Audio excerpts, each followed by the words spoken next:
Hi,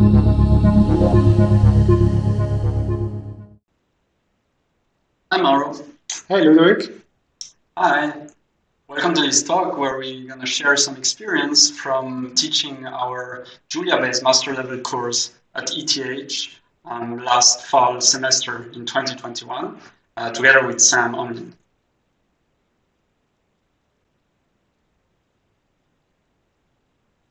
So yeah, we designed and taught a new course about solving partial differential equations in parallel and on GPUs using Julia.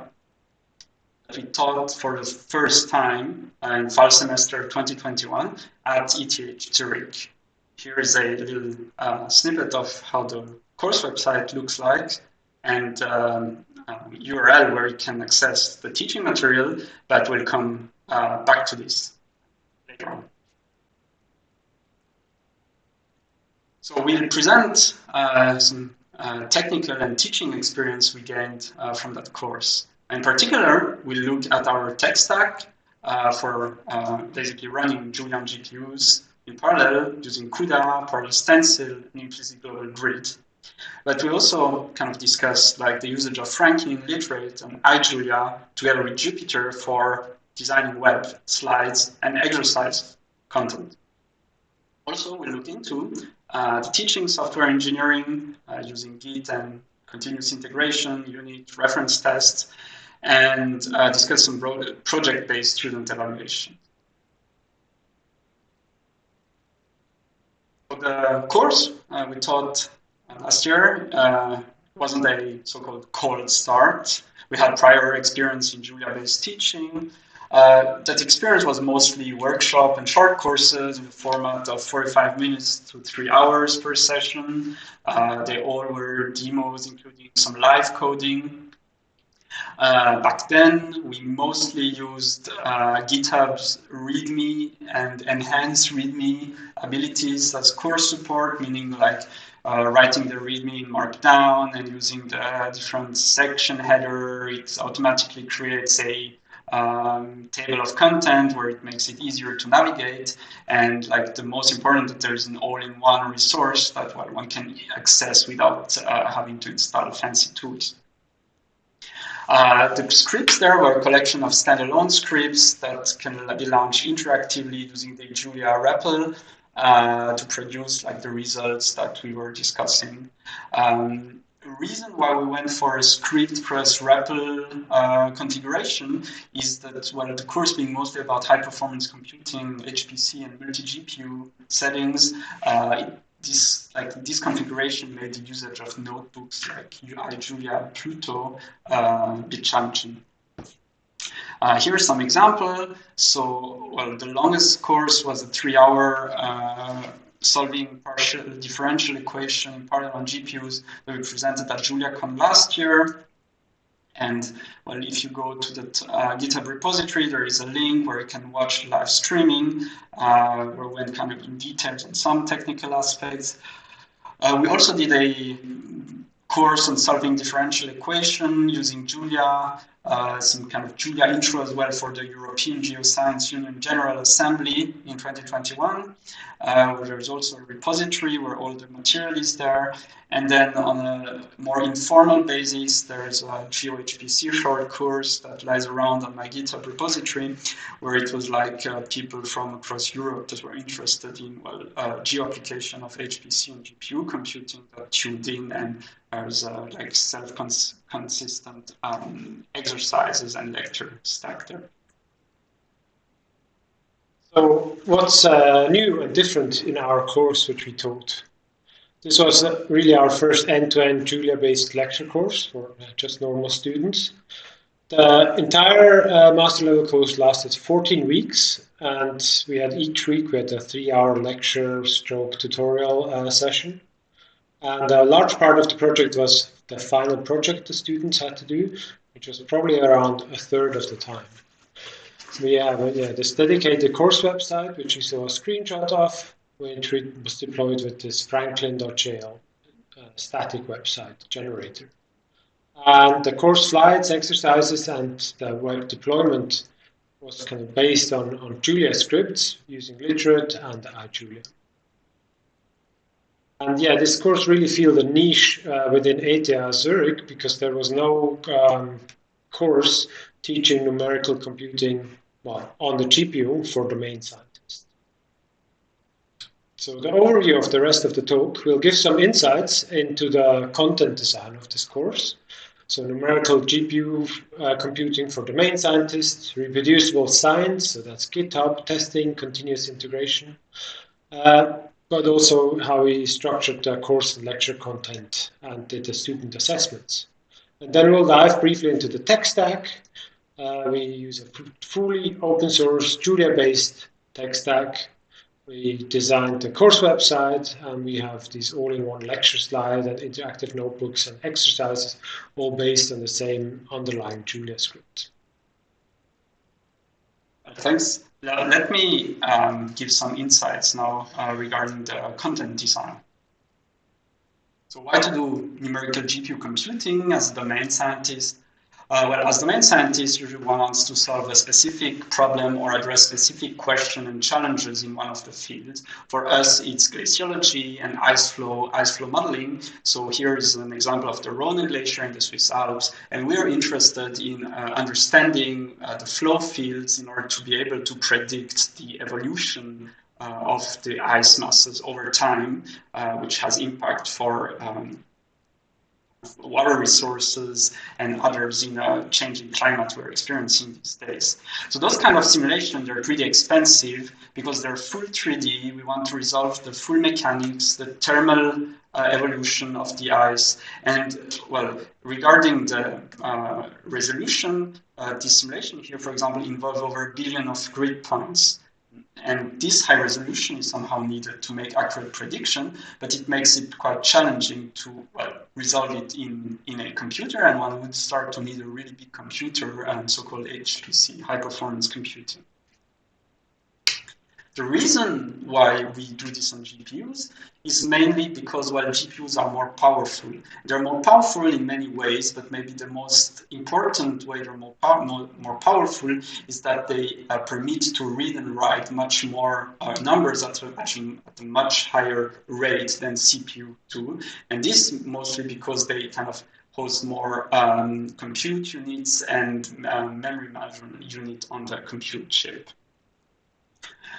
So the GPUs, they have the so-called memory bandwidth that's over an order of magnitude and could be like 1.5 order of magnitude higher than high-end CPUs. And this makes it super attractive for us. Also, GPUs accelerate majority of the of modern supercomputers, such as Frontier, which is the first exascale supercomputer in the world. On the other hand, well, GPUs are not only available in supercomputers, but well, they can be single GPUs that are available in most of the laptops and servers, and then there are multi-node servers that, well, you may have in your research institution and, well, national facilities with the GPU-based supercomputers. And the fact having code that run on GPU make this kind of transition very versatile. And maybe the question is, why doing GPU computing in Julia? Well, there's many ways that can leverage GPU power, but we decided to do it in Julia. Well, the reason is that, well, you certainly know that Julia nicely addresses the so-called two-language problem, where it combines basically the ease for the main scientists to prototype rapidly code on using high-level language features, but then Julia is also there when one wants really to make production runs where one would need rather low-level language features, parallel computing and GPU computing, and this avoids a costly cycle that most of us are aware of. The thing is, that's also true for teaching, and so for teaching it's super interesting because while students also don't want to learn two languages while they could do all in one, and when we can really take a little minimal working example and scale it up onto a supercomputer, starting from making the early design on a laptop, and that's super interesting actually for teaching. All right, another important aspect of doing science in general is reproducible science. And there's many software engineering tools which can help with this. So this is Git and GitHub, testing, and continuous integration. And here, yeah, the aim we follow here is to really teach that to the prospective domain scientists, so our students. So we want to have version control via Git, we want to have code hosting and code sharing via GitHub, we want to do unit testing of code, and then run those tests automatically via continuous integration. And yes, these are all good practices, software engineering, standard skills, but they're in fact almost never get taught at university. So the structure and the content of our master level course was more or less the following. In part 1, we did an introduction to Julia, to GPUs, and to ordinary and partial differential equations. In part 2, then we started solving these partial differential equations on GPUs, but also doing then XPU computing. So that means code which runs both on CPU and GPU via the package ParallelStencil. And then one step further still, to do multi-node type of computation, we then use the implicit global grid package. And the third part was the final project, which again was split into 2 parts. So the first one was well structured, versus the second was free-form, open-ended. We tried to group our kind of lectures and tutorials into 3 bits. So there's the physics, numerics, which are the equations, the discretizations, and so on. But then, yeah, as I said, we also wanted to teach coding skills, so technical skills, GitHub, and Julia itself. And then we had exercises and assignments. And assignments, hand-in and assessment, we did via GitHub. So each student had a private repository on GitHub, which they shared with us. Then we distributed the assignments via our website. And then each week, the assignment which was due went into one folder of this code repository. And what then the students did was submit a hash number to us, which tagged the state of the repository at hand-in time. So let me now take some time to dive a bit further into the tech stack. For the course, we used a fully Julia-based open source software stack, and kind of the central or the core part of the of our software and tooling was the course GitHub repository. Before I share some insight regarding the content, let me first explain what are the main Julia tooling that we're using. So first, we were using Literate.jl, which allows for literate programming in Julia. And Literate really allows to write a single script that can be then further exported as either a Julia script or a Markdown document or even a Jupyter notebook. Then we also used Franklin.jl. Franklin is a simple and customizable static website generator. And at the end, it provides an efficient infrastructure that permits to turn Markdown pages into kind of sleek and nice-looking web pages. It also permits, for example, to live evaluate Julia code blogs, and you may see coming, it has straightforward integration with Literate.jl. So here, it's super interesting for us because, well, Literate script could be directly piped through Franklin and rendered on the website or deployed as notebook or handed out as Markdown. And then finally, well, when it came to in-class demos, exercises, and yeah, part of the assignment as well, we kind of relied on Jupyter notebooks, and in particular, Jupyter for the Julia language, using the IJulia provided Julia backend. And there, it was really able, like this, we were really able to deploy and render Julia-based notebooks, and also turn some of the notebook into slides using the Räss plugin for Jupyter. With these main 3 software elements or building blocks, we kind of created all the content of our course.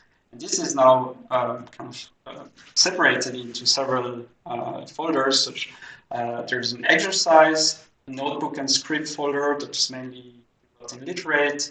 Then there's a folder that contains all the standalone Julia scripts, mostly for multi-GPU computing, where it's not convenient to have it as a Jupyter notebook.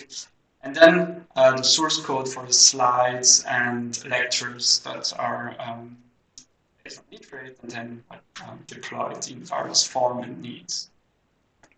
And finally, there is the folder for the website that's generated by Franklin, and where we then tuned it to our needs. Website, here it is. That's the kind of main landing page. But yeah, before we continue, maybe let me have a short tour on what's actually that website that you can find at the URL that's displayed here. So let's have a quick tour. The course website was kind of the central location of information for our course and where we were interacting with the students. So it's kind of designed.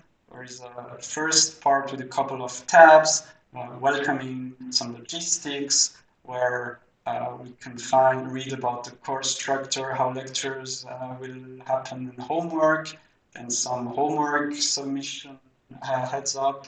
And then, well, quite a big part where we actually forefront described all what's needed about software install and tuning, such that students could have a reference location to look like how to install VS Code, how to run Julia from terminal with an external editor, how to connect to the servers, etc. And some section with extras that constitute a nice collection of references.